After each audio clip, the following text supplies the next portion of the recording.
Hello, my fellow mathematicians. Today we're going to be working on compound interest. So by the end of this, you should be able to use the compound interest rule, which you can find down here, to calculate the amount that you have at a certain stage, however number of periods. So hopefully you have done the simple interest video and guided worksheet. The first thing that we have to think about is the difference between compound interest and simple interest. So compound interest is just a little bit different.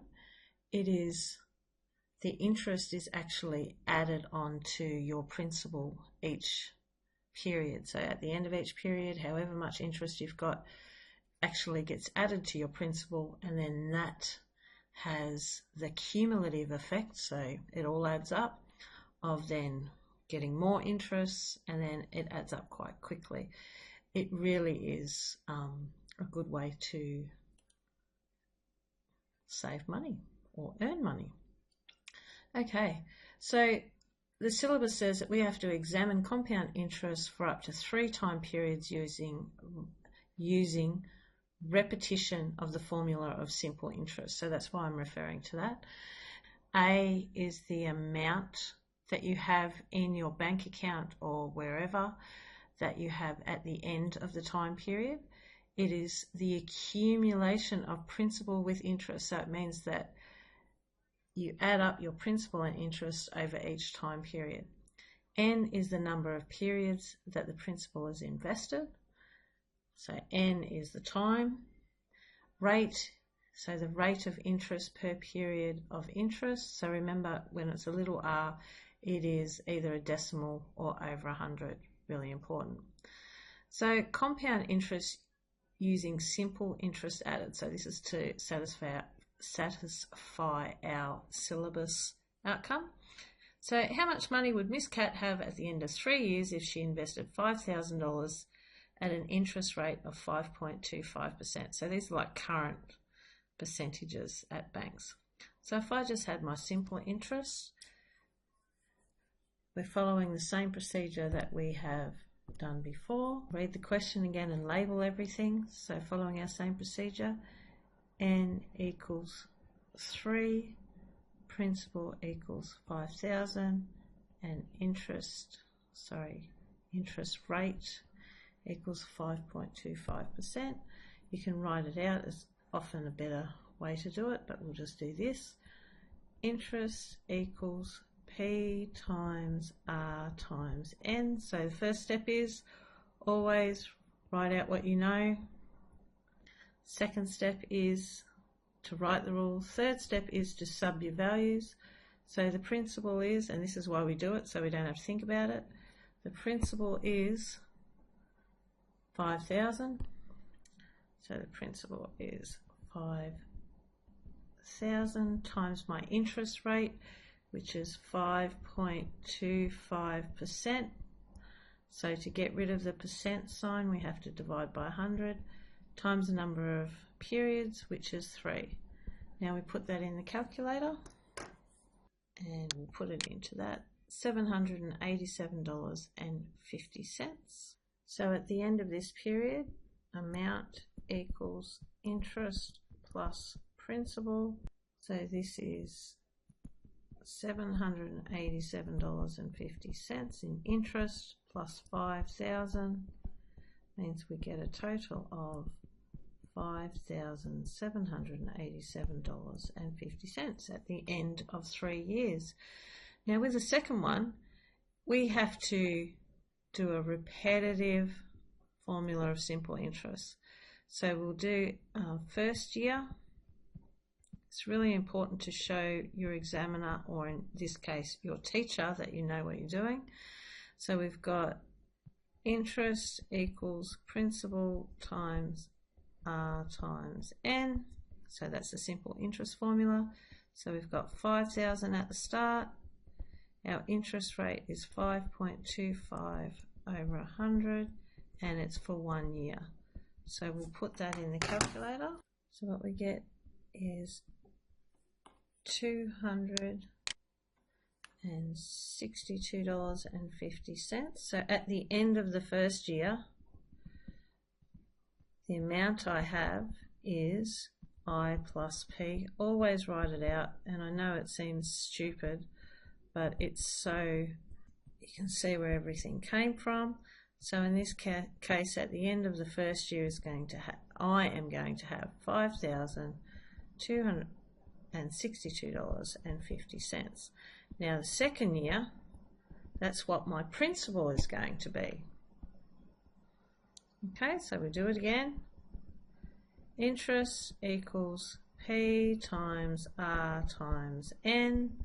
So my new principal is $5,262.50 times 5.25 over 100. I don't need to do the 1. You can think about why I don't need to do the 1, but again, we round up. We're up to 2 decimal places because we are dealing with money. So the amount I have at the end is I plus P.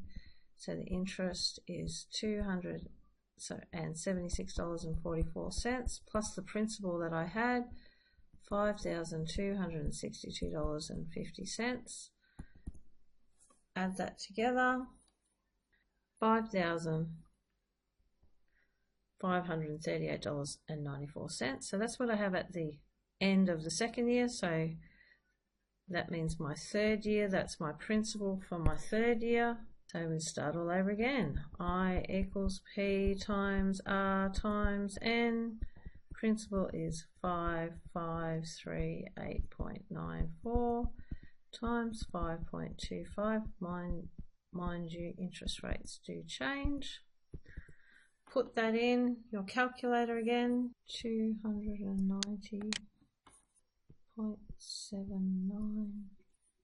So at the end of the third year, so this is my end, my amount, my end.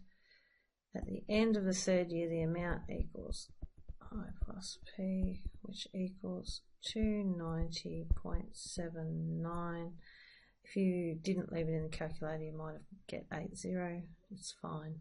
I always leave answers in the calculator because then I know they're accurate. Add those two together. So at the end, $5,829, $5,829.74.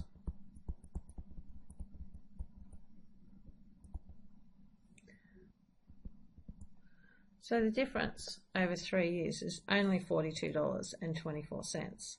But if you think of home loans at the moment being $500,000, it quickly adds up over time. So that's using the repetition of the simple interest formula, but there is an easier way. So the compound formula is A equals the principal times 1 plus R to the power of N. Okay, so this is the compound interest formula. If you have a look at this bit here, this is the same as when I ask you to find an extra 10%. So this is like 100% plus an extra 10%. Okay, so if I put that in decimal form, if I had 110%, it's actually 1.1. And so this is where this 1 comes from. This is the whole amount that you have to start off with, plus your interest that you've earned. And then it keeps adding, so plus the interest, it keeps adding, and this is over time. So that's how we think about it.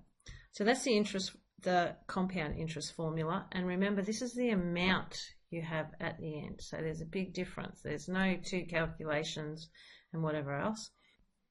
Okay, before we get into question 2, I'd like to redo what we did with my money, Miss Kat's money. So we'll have another look at that. So remember, the principal that I had was $5,000. The interest rate was 5.25%, and the number of terms equals 3. So when we were doing interest rates, I did do 5.25 over 100, but you could also convert that into a decimal to start off with. So I can have it written out easier in the formula. So here we go, we've got the amount equals principal, 1 plus the interest rate to the power of n. The next step is to sub the value, so we've got 5,000, so that's that done. 1 plus, now I'm just going to put the decimal in there, n, which is, I am not writing n, am I? I am subbing my values. Alright, now you grab your calculator. Okay, so some of you might be going, how do I do the powers? It's that button there, to the power of 3, and press equals. $829.58. Now this is usually far more accurate than working it out step after step because there's no rounding involved. That's much easier than doing it repeating, isn't it? Right. Okay, now we're going to get into question 2. So question 2, I have a principal that equals $25,000. So again, I really like to write things out. N equals 20 years. And the interest rate, now this should have per annum. So this is probably my bad because sometimes it might have per month, it might have per quarter. You've got to be really careful because the number of terms and the interest rates need to be aligned. So if you've got your interest rates in years, then your terms need to be in years. If you've got it per quarter, then your terms need to be how many quarters. So my interest rate is 4.2%. So I'm going to convert that first. 4.2 over 100, which equals 0.042. That matches that, so that's fine. Write the formula. I'll just move the page. Now we have all the information. Amount equals principal, 1 plus r to the power of n. Sub your values. Principal is $25,000. That's that one. 1 plus 0.042. That's that one. And the number of years is 20. Okay, put that in your calculator. And 866. So that's about 56923.87. So we've made a fair bit of interest. Now if I need to find out how much interest, amount equals I plus P. So that means interest, I have to take P from both sides, equals A minus P, which is 56923.87. Take, I'll write it there, $25,000, $31,923.87 in interest. I hope this gives you a really sound background in how to do compound interest.